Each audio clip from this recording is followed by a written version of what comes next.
Saturday. വീട്ടിലെ ഫ്ലവേഴ്സൊക്കെ മാറ്റാറായി. അപ്പം ഞാൻ ഇന്ന് പോയി ഫ്ലവേഴ്സൊക്കെ മേടിച്ചിട്ട് വന്നു.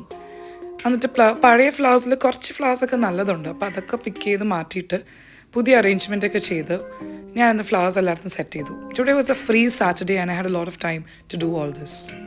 2 ദിവസം കൂടുമ്പോൾ വെള്ളം ഒന്ന് ചേഞ്ച് ചെയ്തിട്ട് അതിൻ്റെ അറ്റം ഒന്ന് കട്ട് ചെയ്ത് കൊടുത്താൽ ഒരു 1 വീക്കിൽ കൂടുതൽ ഫ്ലവേഴ്സൊക്കെ ഫ്രഷ് ആയിട്ടിരിക്കും.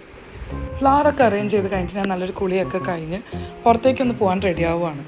സിമ്പിളായിട്ട് പുറത്തേക്ക് പോകുമ്പോൾ റെഡിയാവുന്നത് ഞാൻ ആദ്യം വൈറ്റമിൻ സി സീറം ഇടും, പിന്നെ സൺസ്ക്രീൻ, പിന്നെ കാജൽ മസ്കാര എനിക്കൊരു മസ്റ്റാണ്, അല്ലെങ്കിൽ എൻ്റെ കണ്ണ് ഭയങ്കര ചത്ത പോലെ ഇരിക്കും. അത് കഴിഞ്ഞ് മൈ ഫേവറേറ്റ് ലിപ്സ്റ്റിക് നൈക്കയുടെ മൊണാലിസ.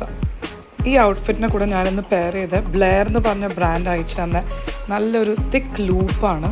അതിൻ്റെ കൂടെ ഈ ചങ്കി ആയിട്ടുള്ള ഈ റിങ്ങും പിന്നെ നല്ല ക്യൂട്ടായിട്ടുള്ള ഈ ചെയിനാണ് ഞാൻ ഇട്ടത്. It's very cute and simple. ഇന്നപ്പോൾ പുറത്ത് പോകുന്നത് ലുക്കേനും ജയിക്കിനും ഹെയർ കട്ടിന് കൊണ്ടുപോകാനാണ്. ഹെയർ കട്ടിന് ടൈം എക്സീഡായി. അവിടെ ചെന്നപ്പോഴാണെങ്കിൽ ഭയങ്കര തിരക്ക്, വെയിറ്റ് ചെയ്യാൻ പോലും അവിടെ സ്ഥലമില്ല. ഇവർ ഹെയർ കട്ടിന് വരുന്നതിൻ്റെ മെയിൻ എക്സൈറ്റ്മെൻറ്റ് ഹെയർ കട്ട് കഴിഞ്ഞ് ഓപ്പോസിറ്റുള്ള സീസൺസിൽ കയറി എന്തെങ്കിലും കഴിക്കാൻ. അവർ Friday Saturday Sunday special chocolate cake ഉണ്ട്. It's delicious.